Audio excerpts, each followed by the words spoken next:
How are we doing today, guys? So today I'm really excited to add a couple figures into my collection. It is the Mcquarrie concept Obi-Wan and Yoda.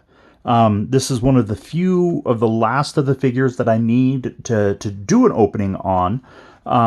If you look here on the back, have not done a Mcquarrie Boba Fett yet, but I already have one in my collection, so I'm kind of torn on whether or not I want to go ahead and buy another one just to do a video on him, or if I just leave it at that. And then I do technically still need the Mcquarrie General Grievous that they've done. So those should be the last two that I need. Once again, like I said in the Snowtrooper video, if there's any other Mcquarries that I'm overlooking, please go ahead and leave in the comments.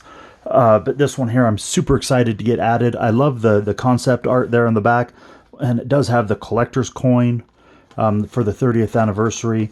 And just like all the other Mcquarries, it does have a brief artist profile there. It has a little bit of a background for the ideas of Obi-Wan and Yoda. But I really like this part. Concept artist Ralph McQuarrie invokes the graceful power of a ninja master or samurai warrior on that one, and then of his drawing of Obi-Wan. Then the diminutive Yoda appears leaner and more whimsical than will ultimately appear in the films. But you know what? Let's go ahead and get these guys off this card real quick so we can go ahead and take a look at the figures, shall we?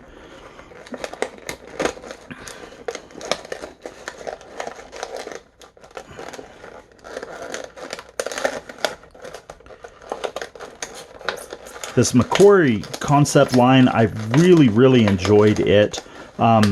Just because a lot of the concept art that he has done has made it into canon, you know, between Rebels and a couple of the other projects. Oh, there we go. Go ahead and take the card back, set it over there. Let's get this bubble separated.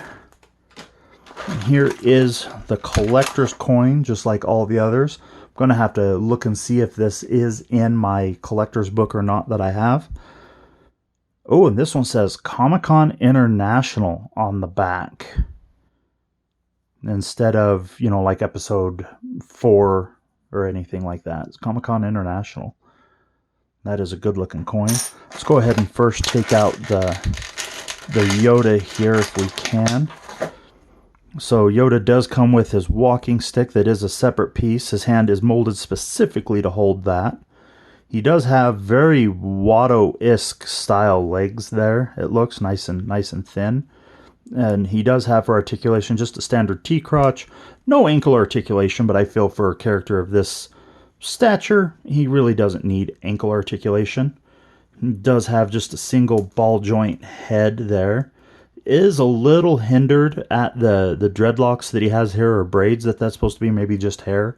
So he is hindered just a little bit on that. Does have wrist articulation, just a swivel, no ball joint or anything.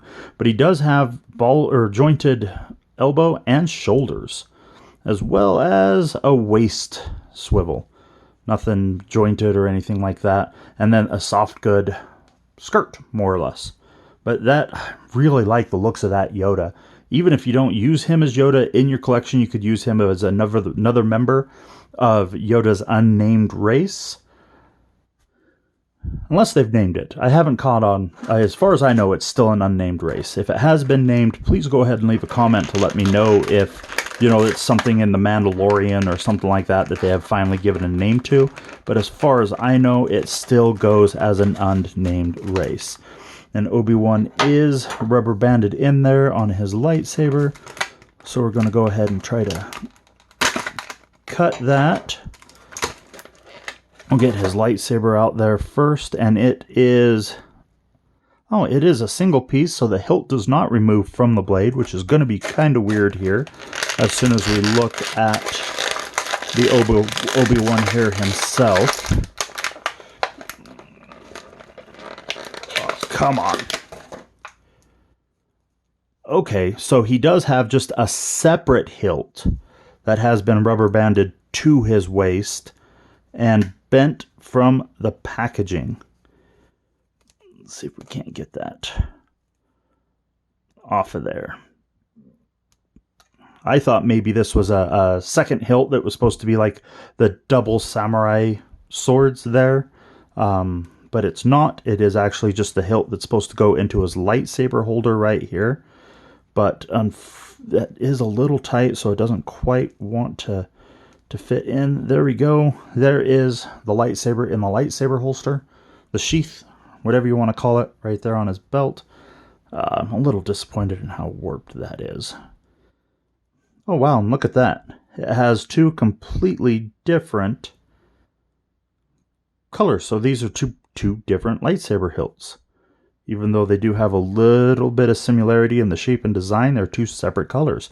So this one will stay sheathed, while this one will be in his hands when I display him. Possibly. He does have just a single ball-jointed neck there. Has some pretty decent shoulder range, even though he does have the shoulder pads that come over. Pretty good elbow articulation with the wrist swivel, no jointed wrists there or anything. Does have the waist articulation, and this piece is separate. It does feel this belt piece is separate from the waist, so it does move around as well. And he has the soft goods cape or skirt. He has ankle joints, but no knee articulation with the standard T-crotch there. So that's kind of an interesting choice there. Zero knee articulation. But he looks very, very, like the description said, samurai-esque. Go ahead and get that right in there like that. Then we'll get this lightsaber here. Ooh, looks like he has a collapsed thumb. See if we can't get that out just a little bit.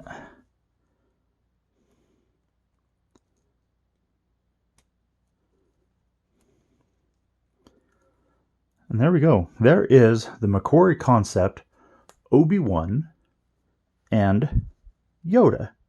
Super excited to get these guys in my collection. Another one off the Mcquarrie list there. And as always, guys, thank you for watching. Have yourself a good day.